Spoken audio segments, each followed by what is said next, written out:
Welcome back. So, as you can see from here, I've essentially gotten everything off the machine, sorted out. A lot of it is put together with the similar parts, and everything's put onto shelves so that I can at least get everything off of my workbench. So, the next step really is I need to start going through parts and sections and finding what's really needs to be replaced out of this, marking it off, seeing what is good to just go right back onto the machine and what just needs a little bit of cleaning up to do. There's a lot of parts that need painting and such as well, and that'll just take a little bit of time.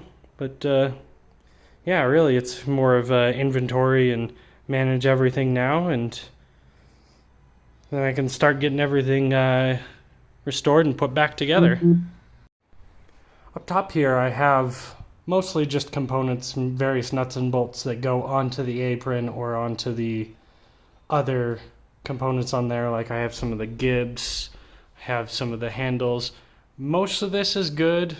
See, I have some bent up handles that will function, and I'm probably not going to do anything with right now because they'll be easy to get on and off the machine and when it's completed, and I might be able to actually make new components like this bent piece with the new machine. Do have to replace a spring that goes in here that holds the dial, but other than that, this is all generally just cleaned up components that will just go straight back onto the machine. For all the gearing in the headstock, you know we've already repaired the large cluster gear over here, and that's all good to go.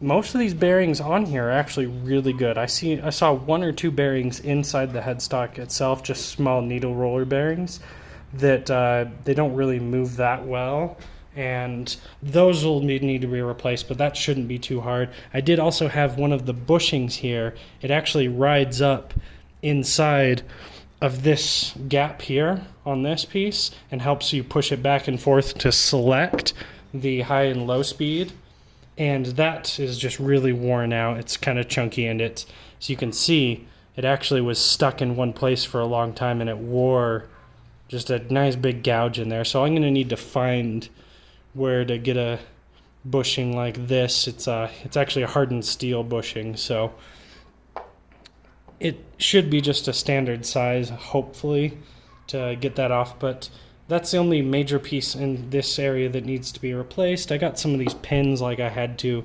drill out to get out, which will need to be replaced as well. Other than that, just these handles need to be cleaned, polished up, and I haven't decided if I want to paint them or not because they look really nice when they're polished, but we'll see about that. Now for the quick change gearbox.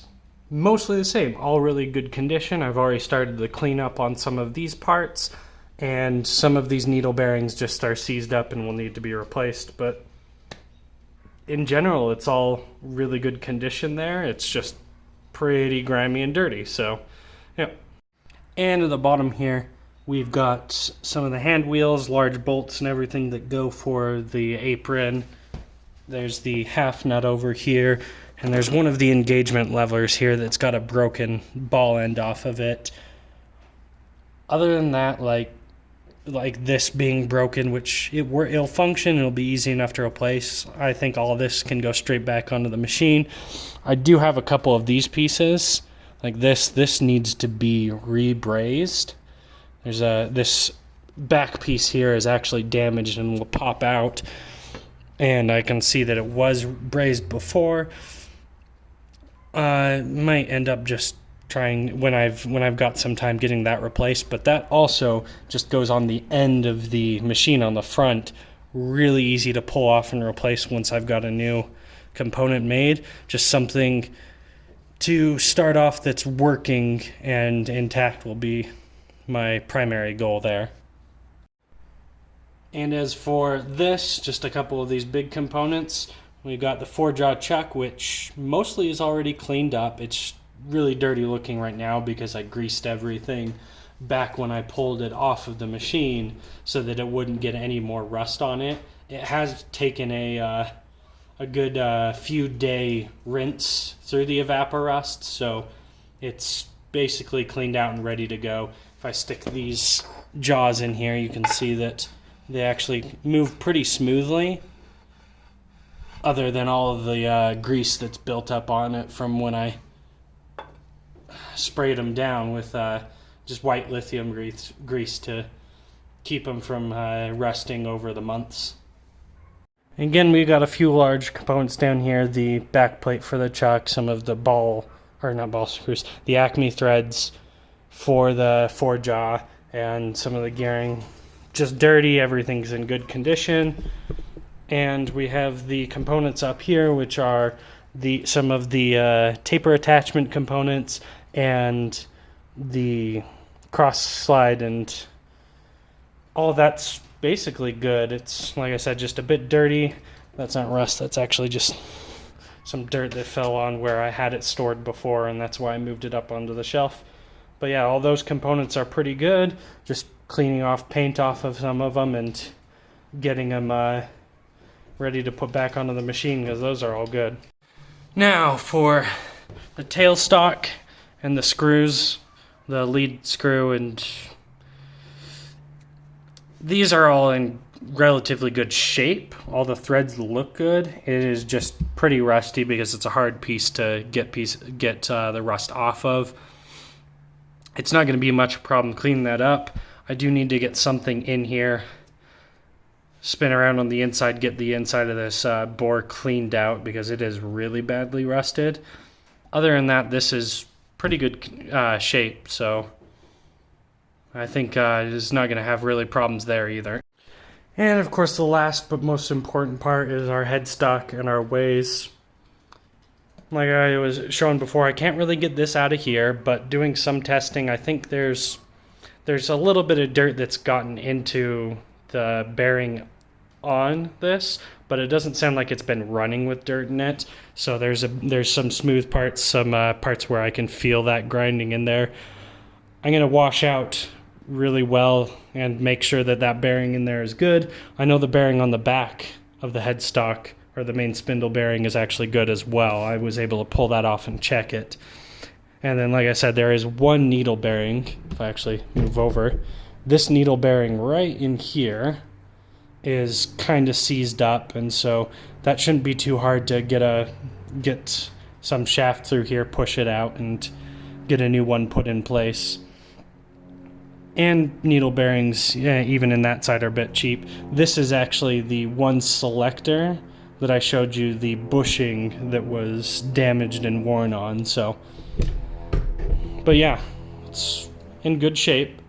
Other than some of the cheaper replacement parts. I'm gonna have to clean this up by hand since I wasn't able to get the spindle out.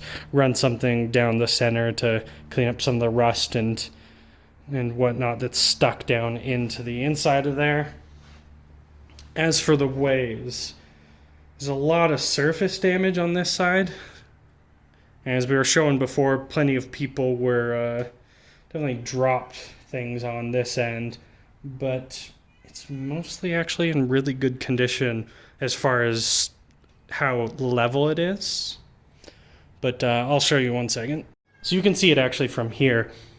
Basically, this point in the ways all the way up to the end is pretty much unworn as far as like something I would expect from a 70-year-old lathe.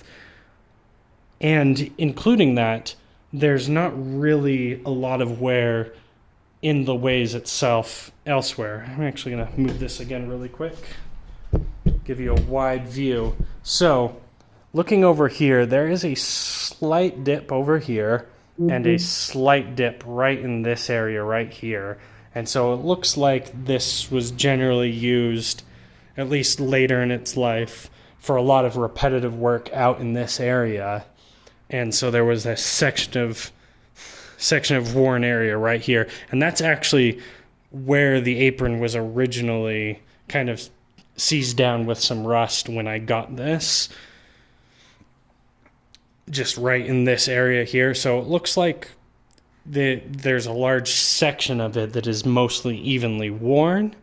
Hopefully, if I can get some work into hand scraping on this, I'll probably end up with a large section over here that is a bit higher, but I think I can get a lot of this section evened out so that I have a good, 3 or 4 feet of usable space on this lathe that is generally all level with itself. Next thing I'm going to do as far as that goes, though, is I'm going to take that level I have and map out exactly how much it's going out of level across it. Even though this lathe itself, I wasn't able to get it level with the ground, I can check relative level between different points along it and measure that and kind of get an overall map of how much work would need to be done on this for that. But some of the gouges and stuff in the ways here, I'm going to have to find some way of filling just so that they don't get worse, but I'm not going to be able to do any sort of welding up or anything on them because I'm not certain how hard the ways are on this and what would be a good filler for it other than just for my research is doing some JB weld and scraping it down makes it so that even though it's not as good for supporting, it'll at least fill in the gouged areas so that I don't get caught underneath the apron, scraping things up worse.